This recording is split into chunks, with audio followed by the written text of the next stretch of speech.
ada bahwa pilihan-pilihan kita yang akan membawa kita kepada masa depan kita. Galatia 6 ayat yang ke-7 berkata begini, "Jangan sesat, Allah tidak membiarkan dirinya dipermainkan. Karena apa yang ditabur orang, itu juga yang akan dituainya." Apa yang kita tabur dalam hidup kita, bagaimana kita menggunakan waktu kita, bagaimana kita menggunakan kekuatan kita, bagaimana kita memanfaatkan setiap kesempatan yang Tuhan berikan dalam hidup kita, akan membawa kita kepada tempat di mana kita akan berada suatu hari nanti. Tempat di mana Anda berdiri hari ini adalah hasil dari taburan-taburan Anda di masa lalu. Pilihan-pilihan kita di masa lalu yang membawa kita berada di tempat di mana kita berdiri hari ini. Ada konsekuensi yang menyertai setiap keputusan yang kita ambil. Kenapa kita harus hati-hati dalam membuat keputusan dalam hidup ini? Karena untuk setiap keputusan yang kita buat dalam hidup kita, kita harus menanggung konsekuensi di kemudian hari. Tahukah Anda bahwa hidup ini pilihan? Dari bangun tidur kita sudah punya banyak pilihan. Apa yang kita mau kerjakan lebih dahulu dan lalu apa yang kita mau lakukan hari itu. Hidup ini tentang pilihan. Dengan siapa kita mau menikah, dengan pekerjaan apa yang kita mau kerjakan, bisnis apa yang kita mau mulai, semuanya tentang pilihan. Lulus SMA kita harus memilih jurusan untuk kuliah. Lalu kita akan memutuskan mau bekerja di mana. Hidup ini selalu penuh dengan pilihan. Bijaksanalah dalam menentukan pilihan-pilihan hidup kita, karena keputusan-keputusan kita akan menghantar kita kepada masa depan kita. Ada orang yang berkata bahwa jalan hidup yang salah adalah bagian dari rencana Allah. Saya mau katakan begini, bahwa Tuhan itu punya rencana yang baik bagi setiap kita. Tapi keputusan kita sendirilah yang menentukan apakah kita akan sampai kepada tujuan-tujuan Tuhan bagi kita masing-masing. Yeremia 29 ayat 11 berkata, "Sebab aku ini mengetahui rancangan-rancangan apa yang ada padaku mengenai kamu." Demikianlah firman Tuhan, yaitu rancangan damai sejahtera dan bukan rancangan kecelakaan, untuk memberikan kepadamu hari depan yang penuh harapan. Saya percaya Tuhan tidak pernah merancangkan yang buruk bagi setiap kita. Tapi kalau kita sampai dalam perjalanan hidup yang buruk, itulah adalah merupakan hasil dari taburan kita di masa lalu.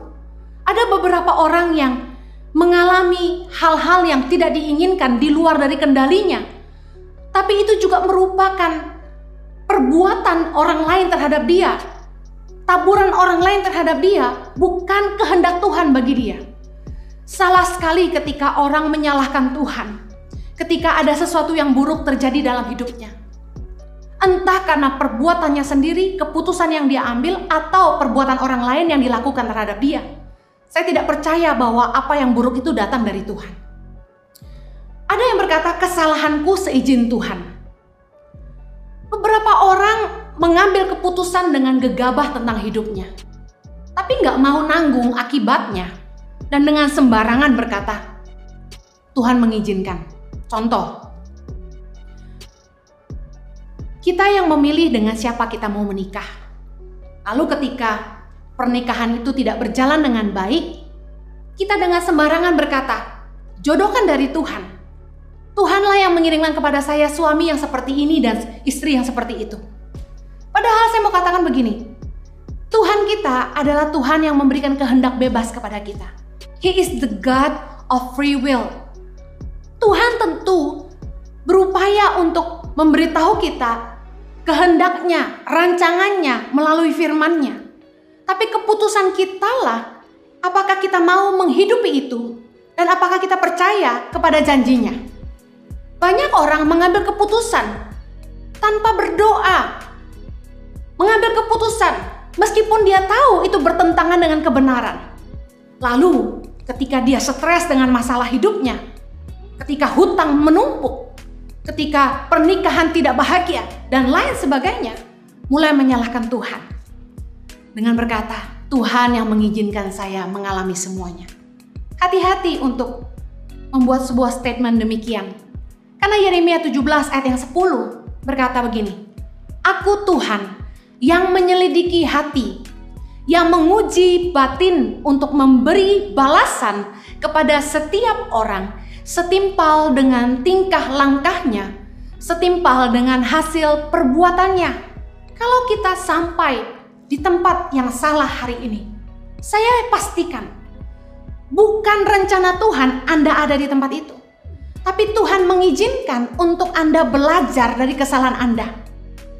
Tentu banyak yang mengalami kejadian-kejadian tragis dalam hidupnya dan berpikir, Tuhan ada di mana dan kenapa Tuhan izinkan semuanya terjadi. Saya mau beritahu begini, banyak hal-hal yang kita nggak bisa jelaskan. Kenapa begini dan kenapa begitu. Tapi saya pastikan, apapun masalah yang Anda dan saya alami hari ini, baik dan buruk, Tuhan sanggup memulihkan kita. Dan Tuhan sanggup menggunakan masa lalu kita yang buruk, penderitaan yang pernah kita alami, untuk menjadi kekuatan bagi hidup kita. Kita punya kesempatan untuk menggunakan luka menjadi kekuatan bagi kita. Dengar baik, jangan sembarangan buat keputusan, karena kita harus menanggung setiap perbuatan dan keputusan yang kita ambil dalam hidup kita. Sadarilah untuk setiap keputusanmu diikuti oleh konsekuensi atau akibat.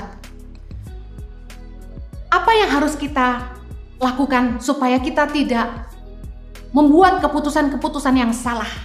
Saya ingin share 5 hal tentang penyebab keputusan yang salah. Keputusan yang salah itu disebabkan oleh yang pertama, ketidakmengertian. Amsal 19 ayat yang kedua berkata begini, tanpa pengetahuan kerajinan pun tidak baik. Orang yang tergesa-gesa akan salah langkah. Firman Tuhan mengajar kita bahwa begini, tanpa pengetahuan kerajinan pun tidak baik. Artinya rajin tapi bodoh itu tidak baik. Orang yang bertindak tanpa pengertian, melakukan sesuatu tanpa memahami dahulu. Seperti kebanyakan orang kalau beli alat elektronik, pasti disertai dengan manual book. Tapi kebanyakan orang, seperti saya, malas baca manual book. Dan apa yang kita lakukan? Kita coba-coba pasang dan nyalakan. Sampai mentok gak bisa nyala, baru kita baca manual booknya. Satu hari saya beli air diffuser, yaitu untuk pelembab udara di rumah. Saya lihat di gambarnya ada lampunya. Ketika saya isi air dan saya pencet tombol power, yang keluar cuma asap-asap uap air, tapi lampunya tidak menyala. Saya langsung berpikir, waduh, barangnya rusak. Kemudian saya ingat, saya harus baca manual booknya. Begitu saya buka manual booknya, ternyata tombol power itu harus dipencet 1,5 detik baru menyala lampunya bersama dengan uap airnya. Kalau hanya sekali tekan saja, hanya keluar uap airnya. Seringkali dalam hidup ini kita juga begitu. Kita mengambil keputusan yang salah, bertindak salah karena kita tidak mengerti. Tanpa pengetahuan, kerajinan pun tidak baik. Contoh, ada pegawai saya yang rajin sekali. Rajinnya minta ampun. Dia rajin cuci pakaian. Tapi satu masalahnya, sering melunturkan pakaian saya. Kelihatannya rajin, tapi kalau tidak ngerti cara mengerjakan pekerjaannya, hasilnya tidak baik. Percuma rajin nyuci pakaian, tapi kalau luntur semua pakaiannya, saya hanya bisa memaafkan saja. Tapi dengar baik, jangan pernah membuat keputusan, apalagi tindakan, sebelum Anda benar-benar mengerti kebenaran. Sebelum Anda benar-benar memahami apa yang Anda harus lakukan. Sangat disayangkan ketika orang tidak ngerti bahwa pernikahan itu seumur hidup. Bahwa bagaimana orang menghidupi pernikahan itu, konflik-konflik di dalamnya yang dimana mereka harus belajar untuk saling mengerti dan menerima, itu persiapannya tidak mudah. Tapi sayangnya, orang lebih fokus kepada persiapan pesta pernikahan yang hanya 1 malam. Sementara orang gak mempersiapkan pernikahan yang sesungguhnya. Anak muda Yang masih jomblo kebanyakan pengen cepet-cepet nikah, apalagi sudah angka 3. Kepala 3 itu angka tidak aman bagi para wanita biasanya. Sudah mulai deg-degan, sudah takut kadaluarsa. Tapi dengar baik, ada pepatah berkata, lebih baik telat asal selamat. Lebih baik terlambat asal selamat. Saya yakin waktu Tuhan itu yang terindah. Jangan sembarangan menikah. Karena pernikahan itu seumur hidup. Jangan pernah ngambil keputusan sebelum kita benar-benar mengerti tentang pernikahan dan dengan siapa kita menikah. Saya sama Jojo konseling pranikah, sudah banyak pasangan. Banyak yang kami lihat maksa pengen cepet-cepet nikah. Maaf, akhirnya berakhir tidak bahagia. Dengar baik, tanpa pengetahuan kerajinan pun tidak baik. Ketidakmengertian akan membuat kita mengambil keputusan yang salah. Yang kedua, keputusan yang salah disebabkan oleh tidak memperhitungkan dengan matang. Firman Tuhan berkata, orang yang tergesa-gesa akan salah langkah. Terlalu terburu nafsu, tidak berpikir panjang, tidak dicermati dulu, tidak dikenali dulu baik-baik. Tergesa-gesa, akhirnya salah langkah. Apapun yang selalu tergesa-gesa, hasilnya kurang baik. Dengar baik, jangan pernah tergesa-gesa mengambil keputusan. Kalau ada sales yang mendesak Anda mengambil keputusan cepat-cepat untuk beli saat itu juga, Anda patut curiga. Kalau ada orang yang mendesak Anda untuk buru-buru nikah, Anda patut curiga. Keadaan yang memaksa Anda untuk membuat keputusan yang cepat. Tentu ada keadaan yang kita tidak bisa hindari. Contoh, anak sakit, kita harus mengambil keputusan cepat. Apa yang harus saya lakukan? Saya teringat waktu saya melahirkan anak kembar saya berusaha melahirkan anak saya secara normal. Tapi sayangnya Chloe Zoe ketika dalam kandungan saya, mereka harus dilahirkan lebih awal, 7,5 bulan prematur. Dan dokter berusaha memberikan induksi sebanyak 2 kali, tapi saya tidak mules-mules. Akhirnya mereka putuskan, tim dokter putuskan untuk memecahkan air ketuban saya. Perut langsung terasa mules luar biasa. Lalu begitu air ketuban saya pecah, ternyata jantung Chloe detaknya langsung turun. Turun sampai di angka 60 dan dalam hitungan menit saya harus putuskan bahwa saya mau dioperasi sesar atau tetap maksa normal. Dengan catatan akan ada resiko saya akan kehilangan Chloe. Tanpa pikir panjang, hitungan detik saya tanda tangan. Puji Tuhan saya melahirkan di Australia sehingga prosesnya begitu cepat. Dalam 5 menit selesai saya tanda tangan, saya sudah dipersiapkan untuk masuk ruang operasi. Dokter, para perawat semuanya begitu sigap. Semua dokter sudah siap. Dalam menit ke-10 saya sudah selesai operasi. Luar biasa cepatnya. Tapi dokter begitu cepat karena jantung Chloe turun menjadi lemah. Saya bersyukur dalam keadaan-keadaan yang begitu mendesak. Tuhan menolong untuk memberi hikmat mengambil keputusan yang tepat. Tapi dalam hal ini firman Tuhan mengajar kita. Selain untuk hal-hal kritikal seperti hidup dan mati, kita tidak boleh tergesa-gesa. Kita harus memperhitungkan dengan matang. Jangan terburu nafsu. Contoh, ada orang-orang yang ingin memulai usaha. Terlalu terburu nafsu karena diiming-iming sama teman akan keuntungan yang luar biasa. Fantastis angkanya. Langsung ceroboh, gak berhitung, gak pikir panjang. Jual aset, join bisnis, tanam uang di situ. Apa yang terjadi? Habis semuanya. Bukan 1, bukan 2, saya sudah lihat banyak. Orang-orang yang terlalu terburu nafsu, orang yang tergesa-gesa, itu biasanya salah langkah. Keputusan yang salah, yang ketiga, disebabkan oleh tidak takut akan Tuhan. Keputusan hati yang tidak didasari takut akan Tuhan, hanya dikuasai nafsu, keinginan, dan bahkan kejahatan, membuat orang bertindak sembarangan dengan hidupnya. Sembrono ngambil keputusan, tidak peduli kepada kebenaran. Efesus 5 ayat yang 10 berkata, ujilah apa yang berkenan kepada Tuhan. Saya perhatikan beberapa orang yang terus jatuh bangun dalam dosa. Terus bikin kesalahan yang sama. Hidupnya gak berubah-berubah. Udah jatuh 1 kali, jatuh 2 kali, jatuh 3 kali, terus seperti itu. Berhutang gak bisa berhenti. Saya perhatikan masalahnya cuma satu. Orang ini gak takut Tuhan. Keputusan hati kita menunjukkan, memperlihatkan apakah kita takut akan Tuhan atau tidak. Firman Tuhan berkata dalam Mazmur 25 ayat yang ke-12. Siapakah orang yang takut akan Tuhan? Kepadanya Tuhan menunjukkan jalan yang harus dipilihnya. Orang-orang yang takut akan Tuhan itu akan dibimbing Tuhan di dalam hatinya untuk memilih jalan yang harus dipilihnya. Amsal 8 ayat 13 berkata begini.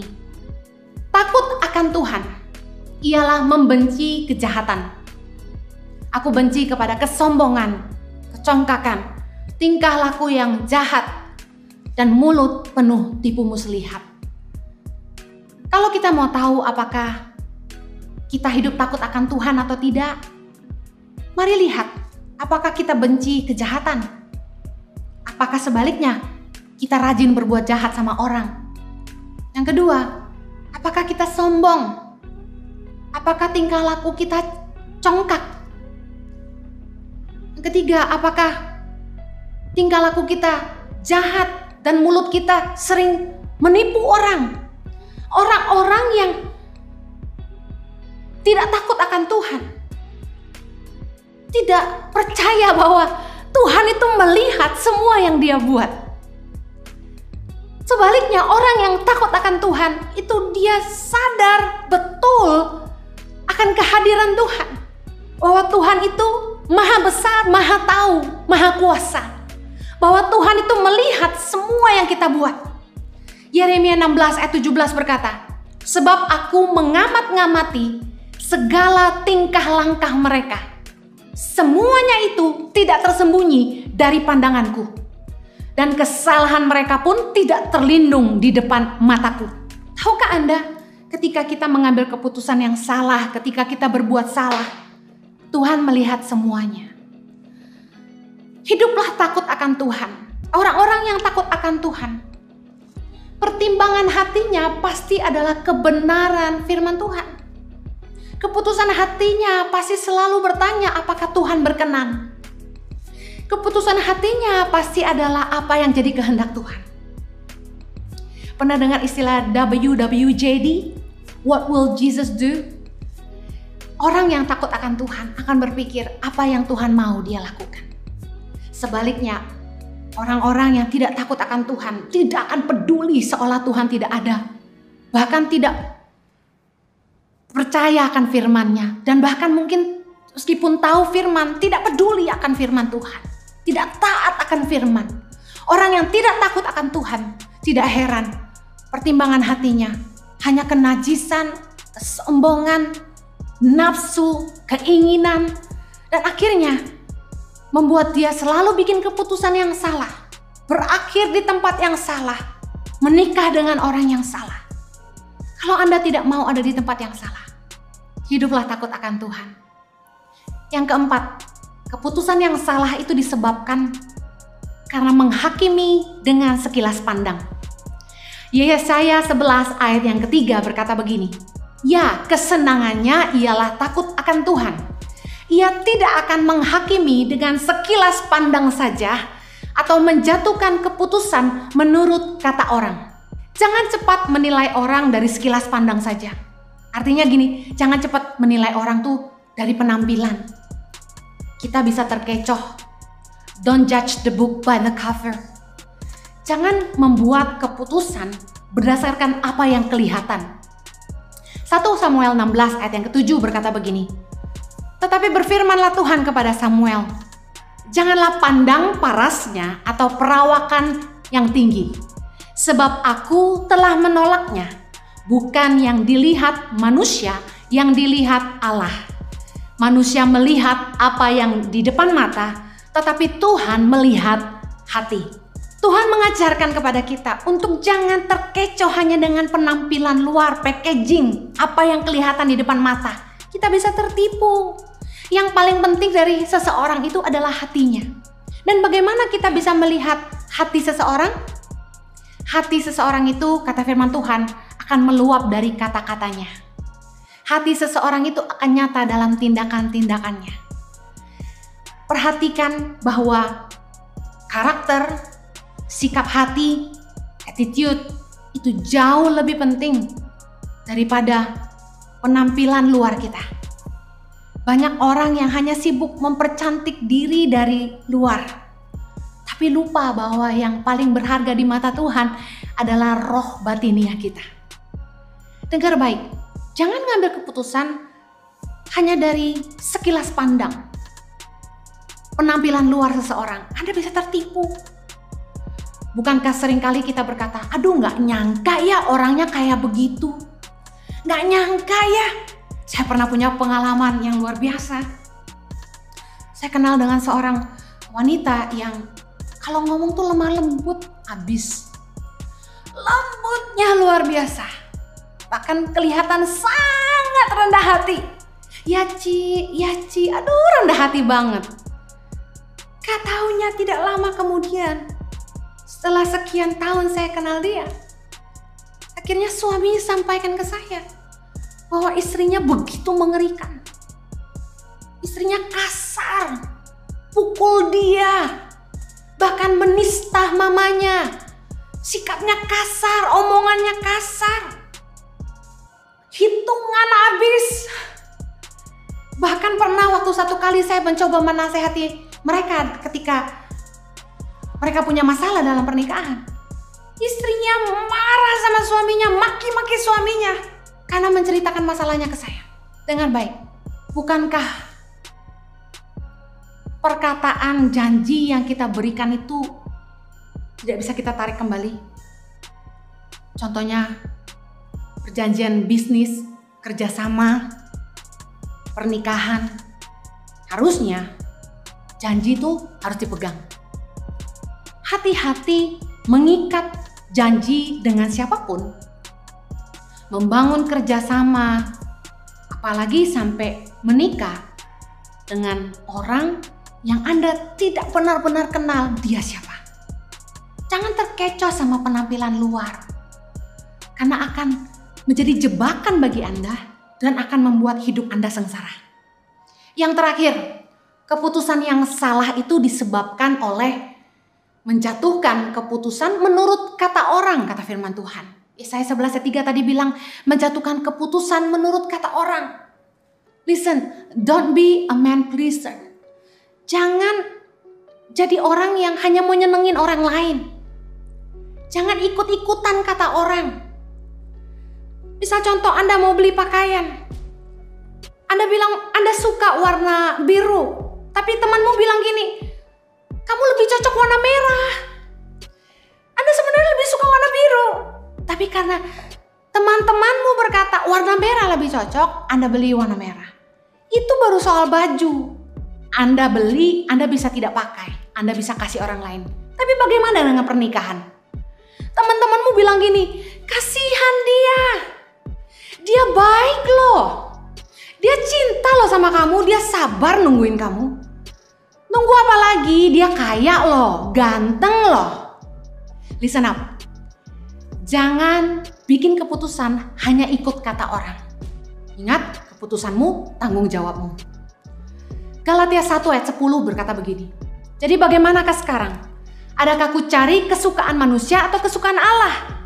Adakah ku coba berkenan kepada manusia? Sekiranya aku masih mencoba berkenan kepada manusia, maka aku bukanlah hamba Kristus. Dalam mengambil keputusan dalam hidup kita, jangan bikin keputusan hanya untuk nyenengin orang banyak. Bikin keputusan yang benar, yang sesuai dengan kebenaran firman Tuhan. Sekalipun mungkin orang banyak gak setuju sama kamu, tapi dengar baik. Jangan takut sama orang, karena firman Tuhan berkata takut sama orang itu jerat. Takutlah akan Tuhan.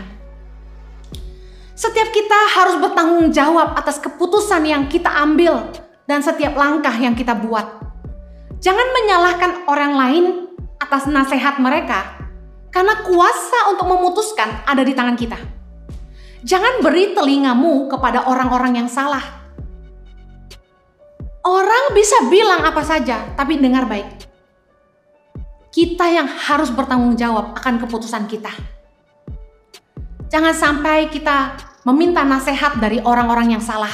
Mazmur 1 ayat 1 berkata begini, berbahagialah orang yang tidak berjalan menurut nasihat orang fasik, yang tidak berdiri di jalan orang berdosa, dan yang tidak duduk dalam kumpulan pencemooh. Mengapa orang selalu mengambil keputusan yang salah? Ada 3 hal. Yang pertama, lingkungan pergaulan tidak pernah berubah. Yang kedua, sudut pandang tidak berubah. Yang ketiga, cara hidup tidak berubah. Kalau Anda mau memperbaiki hidupmu dan tidak bikin salah terus, dengar baik. Berdoalah supaya Tuhan memulihkan hidupmu. Dengan siapa kita bergaul akan menentukan cara pandang kita. Bijaksanalah memilih teman dan siapa yang kita dengar. Amsal 13 ayat 20 berkata, siapa bergaul dengan orang bijak menjadi bijak, tapi siapa berteman dengan orang bebal menjadi malang. Your friends determine your future. Teman-temanmu menentukan masa depanmu. Bagaimana supaya Tuhan memulihkan hidup kita? Dengar baik. Kalau kita mau hidup kita berubah, cara hidup kita harus berubah. Roma 12 ayat 2 berkata, janganlah kamu menjadi serupa dengan dunia ini, tapi berubahlah oleh pembaharuan budimu, sehingga kamu dapat membedakan manakah kehendak Allah, apa yang baik, yang berkenan kepada Allah, dan yang sempurna. Kita tidak bisa mengubah tempat di mana kita berdiri hari ini, tetapi kita dapat memutuskan kemana kita mau pergi. Bagaimana Anda mau hidup di masa depan tergantung dari keputusan Anda hari ini. Ubah cara hidupmu. Yang terakhir, kalau Anda ingin Tuhan memulihkan hidupmu, rendahkan diri, cari Tuhan sungguh-sungguh, dan bertobat dari segala dosa-dosamu. 2 Tawari 7 ayat 14 berkata, dan umatku yang atasnya namaku disebut merendahkan diri, berdoa mencari wajahku, lalu berbalik dari jalan-jalannya yang jahat, maka aku akan mendengar dari sorga dan mengampuni dosa mereka, serta memulihkan negeri mereka. Tuhan kita pemurah. Kalau Anda telah bikin banyak keputusan yang salah di masa lalu, jangan menyerah. Karena Tuhan tidak pernah menyerah sama hidupmu. Tuhan sanggup pulihkanmu. Asalkan Anda mau sungguh-sungguh mencari Tuhan, berbalik kepada Tuhan, dan bertobat sungguh-sungguh dari segala dosa-dosamu. Saya percaya Tuhan pasti akan memulihkan hidupmu.